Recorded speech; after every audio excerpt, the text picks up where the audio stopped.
Hello. I thought it was time to make a video about my alchemical decks that I have. And I really, to be honest, I don't know too much about alchemy. You know, it's sort of based on things that weren't really true and, you know, the hunt for turning lead into gold, all that stuff. But there's a lot more to it. So some of these decks I have sort of really have that alchemical feel, and they kind of go through it quite well. So my first one is the Alchemistic Woodcut Tarot by D.W. Prudence, which is part of, this is one that I reviewed for Red Feather. Did I review it? Maybe I bought it before I started reviewing for them. And this has lots of alchemical symbolism. A lot of it was sort of free clip art stuff.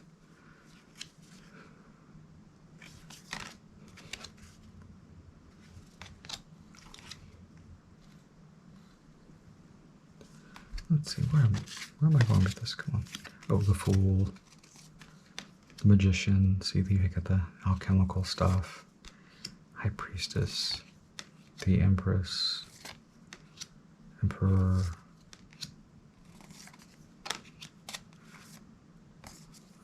There we go. There's more of a direct alchemical image. Another one.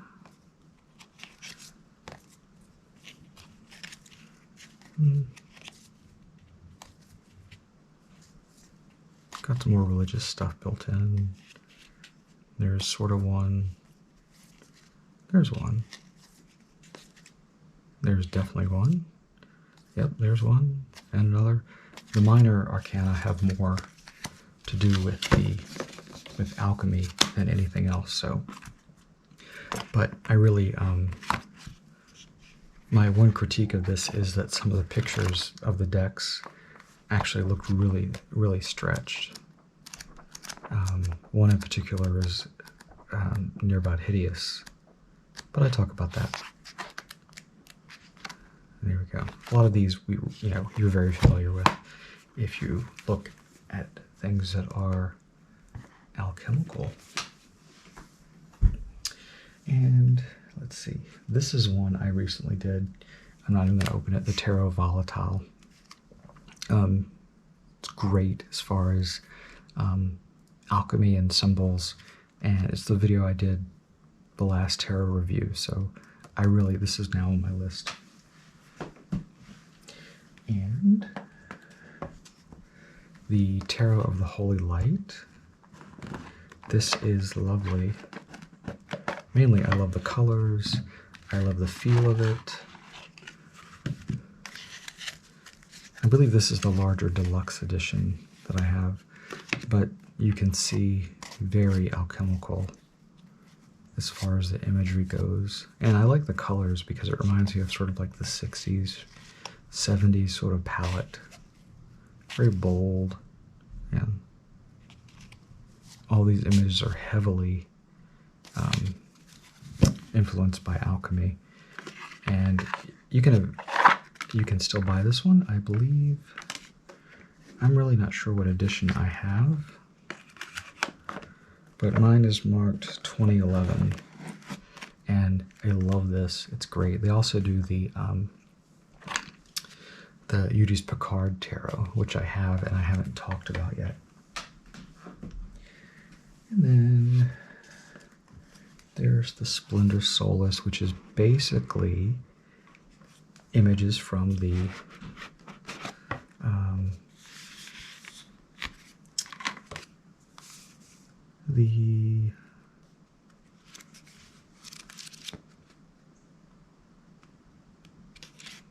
why am I just blanking out? They're taken from the Splendor Solis, the book. Here's this book. It actually came with a hardcover of this.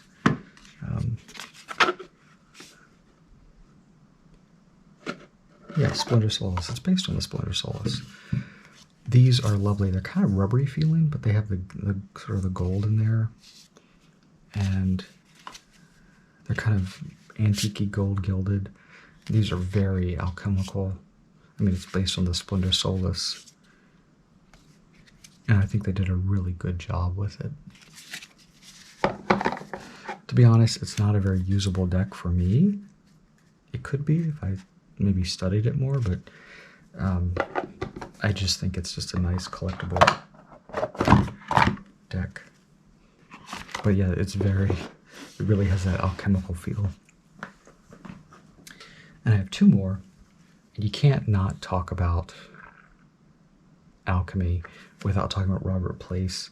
And so his most recent Alchemical Tarot, Marseilles, I did a video on. And it's simple, it's nice, it's a very clean deck. I love his artwork. And of course the Alchemical Tarot. I have the 4th edition and the 5th edition. The 5th edition is in the, the hard cloth bound like that. But the Alchemical Tarot is pretty much a standard. It's really, really nice. And this is sort of a stripped down Marseille version, which is really good. I'm really impressed with this. But of course this one's a classic now. But anyway, that was just my short little musing on alchemical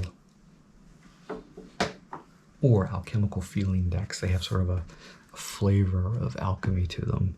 And these are the ones that, since I had experience with, I would recommend. Anyway, thank you for watching.